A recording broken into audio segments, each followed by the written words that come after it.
Hey everyone, I finished watching the next Dino Thunder episode, Legacy of Power. This is an episode I've been both looking forward to and dreading because in the past I've really not liked this episode, and I was really hoping that this time around watching Dino Thunder that my opinion would improve of it. Some of my opinion has improved. I think the first two episodes are amazing. Like some of the best premiere episodes that Power Rangers has ever done. The third episode was kind of standard and basic, didn't really do anything too impressive. There were some things I thought could have been improved on a lot, but overall, it was an okay third episode. This one, though, I don't know, I'm kind of split about it. There's some things that I think like, more, I appreciate the premise of this episode more than the episode itself. The episode itself, I think, falls completely flat. It's not well done at all. um, But I think the idea is there. The idea there is good. Dino Thunder has a lot of things that, like, in theory, it feels like, yeah, I think that could work, but in execution, it just falls apart completely, and I'm not a big fan of how this episode was handled and put together, and I especially don't like Haley. This is the episode that made me really hate Haley. In all of Dino Thunder, if Haley just wasn't in this episode at all, I think my opinion of her would probably be higher, but as it is, she is just the most insufferable character in all of Power Rangers. Like, just absolute poison. I cannot stand her at all. I, I don't like looking at her, I don't like listening to her, and that's probably one of the big reasons why I've never cared for Dino Thunder in the past, because especially later on, I seem to remember her playing a bigger role. And she's exhausting anyway. The plot to this episode is pretty minimal, like most of it's just the Rangers watching stuff happen. There's not much in the way of plot, so a lot of the analysis stuff, usually I'd save most of that for the end, but this time it's worked into the summary itself. Oh, one of the things I want to say about this episode before I get into like the actual summary and analysis and all that is I was watching the theme song and thinking about, I really appreciate that Dino Thunder didn't do the same thing that Ninja Storm did with their theme song where it opened with narration. For one thing, it helps, there's no awkwardness if new Rangers are added in or things change up. The theme song can stay the same, and they don't have to, like, go in and change anything other than the visuals. So it starts off with a black screen and the words commemorating 500 episodes, may the power live on forever. And that's kind of a cool way to start this special episode, although it is kind of undermined by the stock music. It leads right into that crappy Disney stock music. I hate that music. Get used to me saying that. I'll say it a lot. And I don't care. They're the ones who play it every episode multiple times. So I don't think it's a problem for me to criticize it multiple times. Not that it'll do any good. It's not like Disney or whoever the sound editors or music people or whoever made the decision to put it in there cares what I think nearly 20 years later. We see Mesagog zapping a stone with that forehead beam that he used to torture Elsa and Zeltrax a few episodes ago. Huh, that actually comes back. Neat. Still no explanation of why he can do that. Like he's a dinosaur. Is that a thing dinosaurs do? Can they zap things with their forehead? I guess dinosaurs could. Zeltrax drags Tommy into Mesagog, and Tommy is strapped down while Mesagog explains what he wants to do with him. He wants Tommy's help to harness the power of that stone he was zapping. Then the Rangers are in Dr. O's lab wondering where he is. Ethan decides to look into his computer for possible clues. He logs in and finds a video message, and it details Tommy's history as a Power Ranger, kind of. Complete with video footage for every team. Where did all the footage in the video come from? And my assumption is, well, probably Alpha gave it to him. Tommy was hanging out with Andros and whichever Alpha robot that was on the Astro Megaship Mark II. So maybe Alpha had all that footage just around. Tommy makes the common mistake that the original Rangers had dinosaur powers. Trini and Zack did not have dinosaur powers. They had prehistoric animal powers. Mastodons and saber-toothed tigers were not dinosaurs, but little nitpick, who cares? Then he explains Zordon assembling the team, Rita recruiting him. Oh yeah, there's a weird audio error here that I have noticed in the past, but I never really thought too deep about it. When we see evil Tommy, Green Ranger, fighting with the other Rangers, he makes these like grunts and growls, and they sound a lot like Goldar's noises, especially early on in Mighty Morphin. Goldar had like a lot of raspy growl noises, and those are the noises Tommy makes here. Kind of weird they didn't just use Jason Franks. Like, he's narrating all this stuff. If they didn't have the right audio there, it seems like, hey, could you like do your evil laugh and or something? Like, I know they know it because it shows up later in Dino Thunder and Fighting Spirit. There's a funny thing where he calls the Sword of Darkness just the Power Sword. They helped me destroy the Power Sword. Which is a mistake that Zack made way back in that original episode, too. And it's kind of weird, because now, like, the Green Ranger episodes are so popular, everybody knows the Sword of Darkness is its proper name. But I guess back then, it wasn't really all that important of a detail, so it didn't matter, just call it Power Sword, who cares?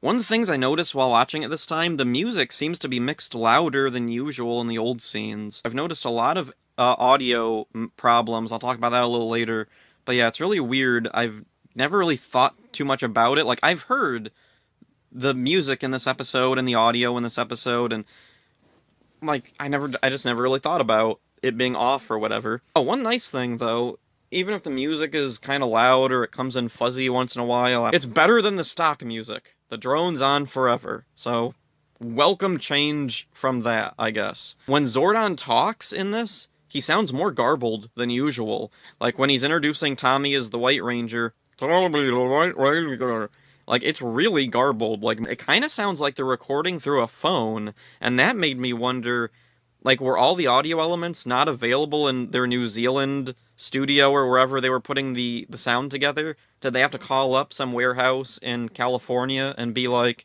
oh, hey, we need this line of dialogue from Zordon, and so they, like, held their phone next to a TV or something? Possibly. Like, there's quite a few times, like, surprising just unprofessionalism. Like, there's times where I'll look at something in the show and be like, wow, I can't believe they actually made it to TV. Like, from the beginning, all the way till even now, there's, like, just the weirdest mistakes and errors and things that seem like they could easily be fixed, or things that they just seem to intentionally thought this was a good idea and did it. Like, and this is another thing, all the stock footage that shows up in this episode, nearly all of it is just the normal original footage audio. There's no major alteration. There's no dubbing people over, re-looping dialogue with anybody else.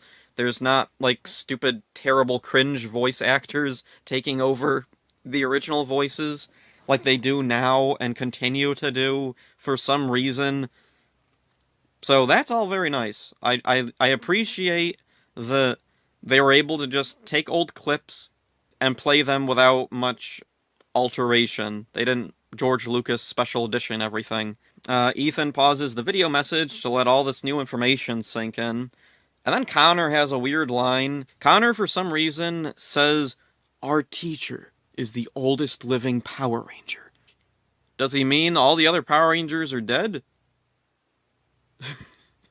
Because, like, they're barely into Mighty Morphin at this point. Tommy's a teenager, everybody else is a teenager. What led him to the assumption that Tommy is the oldest?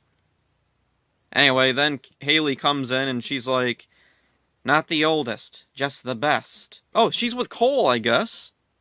Cole also thinks Tommy's the best, the greatest Red Ranger. So then she tells the others that she's been helping Tommy to create the Dino Thunder powers because Tommy can't do that on his own, even though he seemed to have a handle on everything the first 3 episodes pretty well. And then she shows them the surveillance footage of Tommy getting kidnapped last episode, and Connor says, "Why doesn't he morph? He's a Power Ranger." Yeah, I wondered that too. And then Haley says, "Well, he's not a Ranger anymore, or didn't you get that far?" And then she implies the video message will explain why Tommy doesn't have his powers. It doesn't. It never does. There's never anything that shows Tommy losing, and, like, he loses his Green Ranger powers. They lose the Thunder Zords, which I guess implies they lose those powers, and then they show the ninja powers. They don't explicitly say they're gone. Oh, wait, no, yeah, they do. There is the clip of the command center being destroyed and Tommy saying we lost our powers, but then they get the Zeo powers. which are never shown being destroyed or lost or anything. They just upgrade to the turbo powers. Upgrade. The turbo powers aren't lost either, not by them. They hand them off to the next team, and I'll get to this, back to this thing. The video message resumes, detailing Lord Zed, Jason, Zack, and Trini being replaced by Rocky, Adam, and Aisha. And there's a neat little thing here that nobody ever talks about and no one ever mentions, and I don't know why, because I always thought it was a kind of a fascinating thing. When Tommy turns around in the stock footage and sees Rocky, Adam, and Aisha, he goes, "Rocky, Adam!" And that's in the original version. In this one, they add in another line, Aisha. Rocky, Adam! Isn't this incredible? Rocky, Adam! Aisha! Isn't this incredible? So for whatever reason, the sound people thought that it was really important that we know all three of their names, Rocky, Adam, and Aisha, and also that Tommy has to say them. There's a bizarre set of priorities for who gets named and who gets totally ignored. So then the video skips ahead to Rito's arrival. The Ninjor is introduced with the ninja powers, and there's a scene of the Rangers fighting the Tangas, and we even get the Ron Wasserman Tanga Bye Bye song. That's awesome. And it's also strange that apparently in this episode, there were no complication with the music rights at all, which will be really weird in the next couple of seasons and on into especially the Neo Saban seasons when it comes to usage of the music. Kat taking Kim's place is shown, then it skips right to Zio. No Tanya, Tanya's there, but they don't call her by name ever. The Alien Rangers are just completely omitted. They're not important at all, I guess. They don't mention the Rangers getting turned into kids. Also, Bulk and Skull get zero mention in this. Also, a lot of the villains are skipped over. Like, Goldar's noises, I think, are used, but we don't see much of Goldar. He doesn't get named. So they mention Jason becoming the Gold Ranger, but then when he's morphed, they're playing footage from before Jason comes in to be the Gold Ranger. It's Brad Hawkins' voice. No mention of anything else in Zio, just Jason coming back to be the new Gold Ranger, and then that's it. Then we skip up to Turbo, and then there's a weird little switch up in continuity. Tommy says they graduated and then became Turbo Rangers. Actually, it's the other way around. The Turbo movie came before the series, and the first episode of the series was about their graduation. Oh, and there's also no mention of what happened to Billy.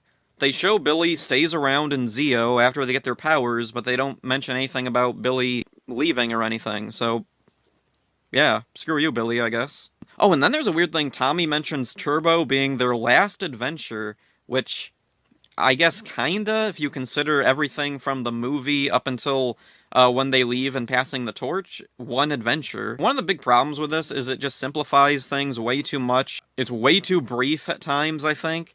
Or then there's other times where they'll bring up something that just seems kind of pointless, and I don't really get why it was necessary to bring this up but not this other thing. Justin pops in, "Guys, I'm the new Blue Ranger," but he never gets named. Justin doesn't get a name. Meanwhile, TJ, Cassie, Ashley, and Carlos, they all get a name. Not you, Justin. Screw you, I guess. And then we jump into Demetria introducing them as new Rangers. No explanation of who Demetria is, and also no mention of Alpha 6 or anything from Turbo besides Divatox. I was wondering, because I've heard from a lot of people that Dino Thunder was their first season, the first series that they watched, way back in 2004. Were any new fans completely confused by this episode? Because I can't imagine being a new fan who knows nothing about the previous seasons of Power Rangers. Maybe I've only seen, the movie with Ivan Ooze, which isn't in continuity with the series and is completely looked over in this thing.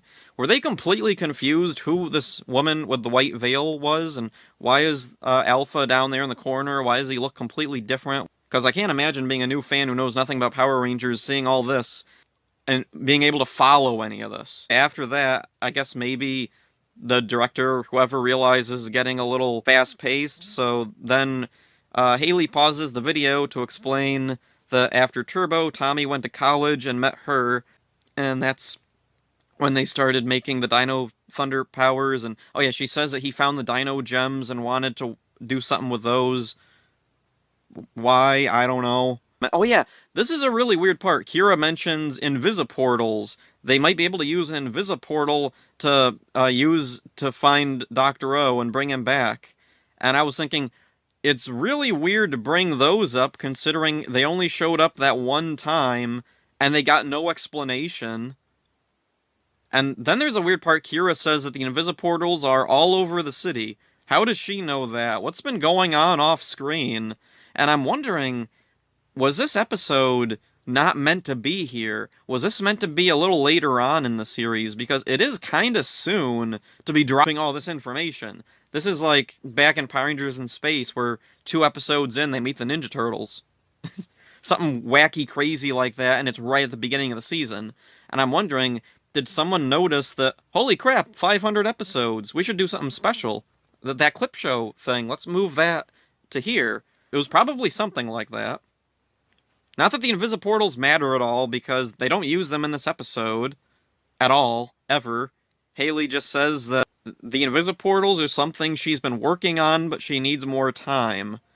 And then she tells the Rangers to watch some more of their heritage. They might learn something. I hate how condescending she sounds here, especially considering the stuff she'll say later.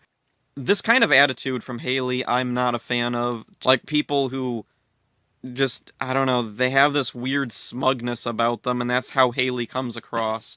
And I don't know if it was written this way or directed that way, but that's how it comes across, and it's very uncomfortable to me. Moving on, Tommy in the video message explains the end of Turbo and the beginning of In Space, and there's a really weird line here where Tommy says the line between friend and foe was a thin one, as we see Andros mistaking the Rangers for bad guys. And this scene, out of context, I'm wondering, did this make anybody think Andros was a villain? Or it makes Andros sound like he's not a friendly character, like that he's constantly being an antagonistic character or something. I don't know why the line friend and foe is a thin one. Like, I would think that maybe the line was meant to imply the story with Astronema and Andros, how she's actually his sister Corone. Spoilers, sorry, I guess. But they completely skip over that. In fact, it ends with Tommy saying Astronema was defeated. Okay. Anyway, then they also introduce Zane. Thanks? Was he really that important? Not really, he never ever comes back again. So then on to Lost Galaxy, where each of the main 5 Rangers get named. And again, I wonder, what was the priority with naming here? Scorpius is completely skipped over. Tommy just says that they fight their villain Trikina. No mention of Magna Defender, either of them. No mention of Corone. That's not important at all, I guess. Yeah, Lost Galaxy is just zipped right through really quick for some reason. So then Lightspeed Rescue was next, and a weird thing I noticed, Captain Mitchell had a weird distortion on his voice that's not there in the original episode. And I wondered, did the sound mixer think, like, oh, Captain Mitchell is a mentor, well, he needs a garbled voice like Zordon. Maybe? I don't know. Or it was just an audio error or something. Ryan the Titanium Ranger is introduced, and then Haley pauses the video to show the Rangers something she found. It shows the forest, and she says, it's Mesogog's firewall, and it will lead to an invisiportal. Thanks? What does any of this have to do with... Why is this relevant at all? This doesn't... It interrupts the flow. It's not important. It never means anything. What do you mean firewall? Like, on a computer? Or does she mean like a reality barrier like in VR Troopers? There's nothing there. It's the woods. Anyway, thanks for wasting a few seconds of screen time that could have gone to the Alien Rangers or something, I guess. So then we shift focus to Mesogog pontificating to Tommy. It doesn't really establish any new information. It's just here to remind us that Tommy's in a predicament. This is a fan-favorite episode, by the way. Back at Dr. O's lab, the video message resumes. Time Force is next. We see the time ship fly by, and Ethan goes, wow, nice spaceship. Which I was gonna say something stupid about, but he wouldn't know it's a time machine and not a spaceship, so... whatever. Then Kira's like, oh wow, Ranger with time travel. If we could contact them, they could take us back in time and stop Dr. O from getting kidnapped. Oh, and also Connor says something stupid during this because he has to be the Kelso of the group, I guess, this time. So they watch through the Time Force segment, and there's a funny little bit where Dr. O refers to Eric as a modern-day hero, but it took him time to learn to... whatever. I don't remember what he said. To be a real hero, whatever. He doesn't say anything about Wes, even though they do show him getting his morpher for the first time. There's no resolution for Time Force. I guess they just didn't feel like talking about Rancic becoming a good guy. Oh, this scene is next, and I don't like this one. Connor questions why they can't find any of these old Rangers and ask them for help. And I don't like Haley. This is the reason why. She says most Rangers don't have their powers anymore. Most never wanted them at all. I really want to think that the crew behind this episode loved Power Rangers, and all the little nitpicks I've had are just the result of putting together a clip show of hundreds of episodes from across nearly a decade. Then there's that line, and I'm not sure if it was just a cheap excuse as to why there aren't more occasional cameos to past Rangers, or if it was actively trying to demean everything that came before, because, it's absolutely wrong. Tommy, Best Ranger, is in this show. One of Dino Thunder's main characters, the one who put together this clip show in the context of this episode, is a former Ranger, and I've yet to see the explanation from this video about why Tommy doesn't have his powers anymore. Then there's the line, most never wanted their powers, which is particularly insulting as a longtime fan who grew up with these shows, and I considered these characters my heroes. And the weird thing with Power Rangers is, for whatever reason, it's not really viewed the same as typical superhero things, whether it be shows or comics or books or video games, whatever. Power Rangers is this weird outlier that just isn't considered superhero for whatever reason, and I don't know why. But the thing I would compare this to is, imagine if DC came out with a superhero movie and had a completely new team. Think like Teen Titans, but just completely new original characters. And then a little ways into the movie, this new character shows up who says, oh, hey, I'm a friend of Superman. And the other characters are like, oh, well, there's some bad guys attacking. Can we go and try and find some of the Justice League or the Teen Titans or somebody? And this new person is like, no, they don't have their powers anymore, and most never wanted their superpowers anyway. I know that, yeah, this applies to some characters, definitely. There's some superheroes who don't want their powers, or I don't know, say in Batman's case, he doesn't want the responsibility of being a detective who dresses like a bat and glides around and has a bunch of weird gadgets. Whatever.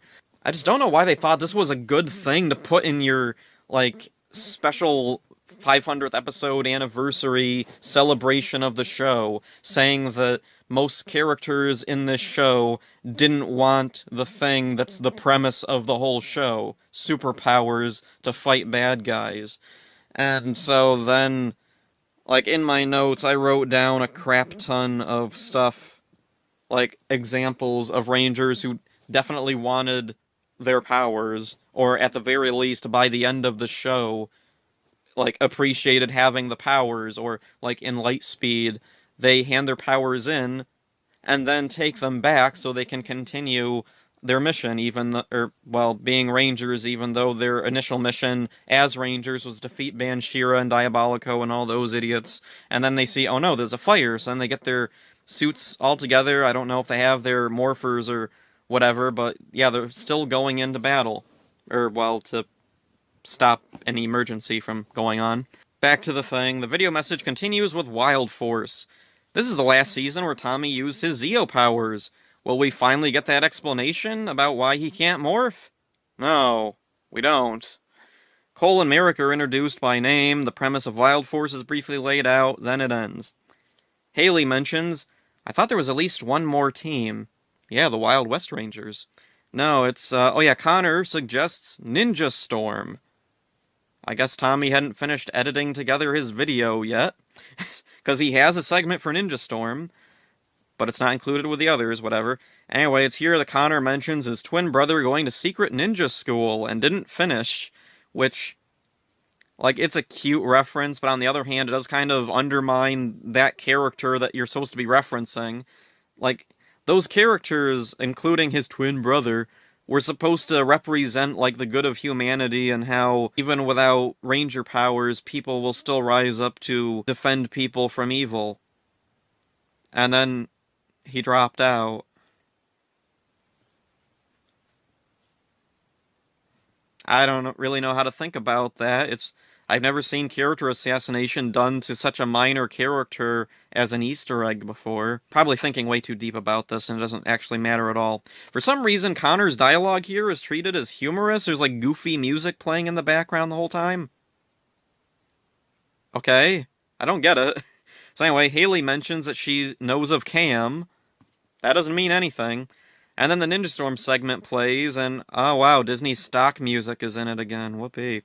The Thunder Rangers arc is quickly zipped through, followed by Cam getting his powers, and then for the first time in the video since MMPR, Tommy explicitly states that a team of Rangers lost their powers.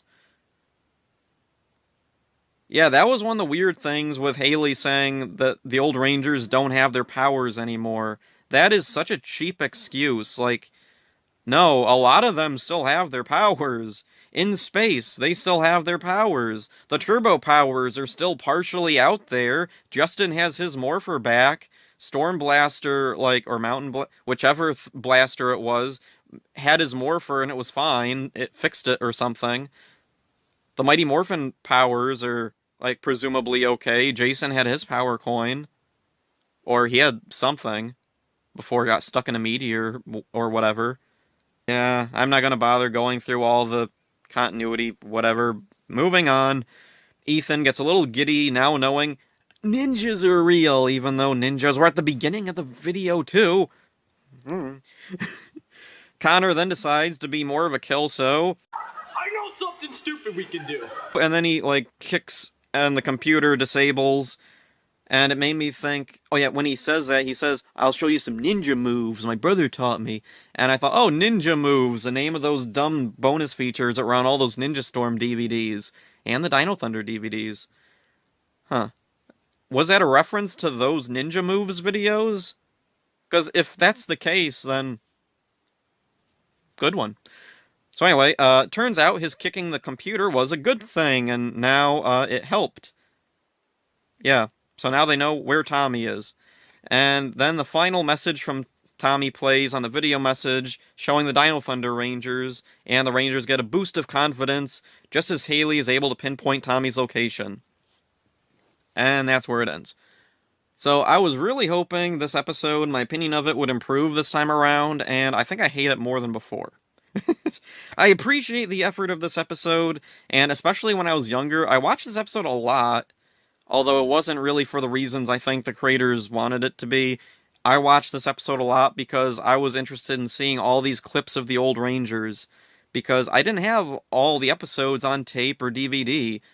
Actually, I didn't have any DVDs at all. I had the Ninja Storm DVDs, I had Best of Power Rangers, and that was about it. Then I had a bunch of Power Rangers stuff on tape, so there was major parts of stories that I was missing. And this was a cool way to be able to see some of that, because, like before YouTube and video clips were pretty common. Unfortunately, one of the things I think really holds this episode back is kind of how slapped together it feels. Like I said, some characters are named and some aren't. And also, one of the weird things I never really thought about before, after Turbo, there's no explanation of how or why Tommy knows all of this. Like, I'm guessing he got briefed by Andros or Carter or Alpha. Like, I keep going back to Forever Red, but Forever Red is completely absent from this, and I wouldn't be surprised if the writers just completely didn't know or forgot Forever Red happened, because they never do get around to explaining why Tommy can't morph. So how does he know all this? And one of the things I wondered, since this is for Dino Thunder, why isn't this from, like, Tommy's perspective?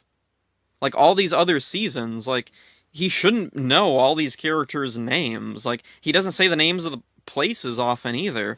Like, I was thinking, after he leaves in Turbo, he talks a little bit about the Rangers going to space, they meet Andros. Like, it feels slapped together after Turbo, because it's just Tommy giving some very brief summaries of each season, some information about them.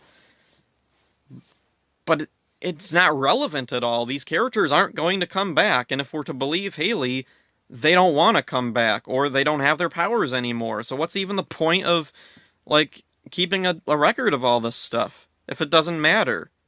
I don't know. Is that a nihilistic way to look at things, or to look at the way what Haley meant? Like, it feels nihilistic to me that, like, nothing matters. What was even the point of all this anyway? I feel like they probably should have peppered in some of Tommy's backstory. Like, the whole thing in Dino Thunder is a completely made-up new story for him about him going to college, meeting Haley, working with Anton Mercer, and doing crap with dinosaurs, or creating the Tyrannodrones and the Raptor Riders and all that good stuff. We don't get any information about that. It seems like some of that should have been in here. Why is he talking about Lightspeed, Time Force, Wild Force, seasons that for the most part he had nothing to do with, while he had his own interesting stuff going on, developing his own Power Ranger powers? Yeah, one of the things with this episode, I think this episode probably worked a lot better at the time it was made. Looking back at it, it hasn't really aged particularly well, because in this age, we don't, like I was saying at the beginning of everything, one of the reasons I watched this episode, like, at all a lot was because I wanted to catch glimpses of all these old teams that I liked and I wanted to see more of. Now, though, we don't really need a clip show. We can find episodes, like, on DVD, some of it's on Netflix, most of it's on YouTube now. Or at least, yeah, all of these seasons that are summarized here are on YouTube, including this one. It's an interesting time capsule of how the franchise was viewed at this time, and I'm sure this episode served as a lot of younger fans' introduction to seasons that came before, and I commend it for that.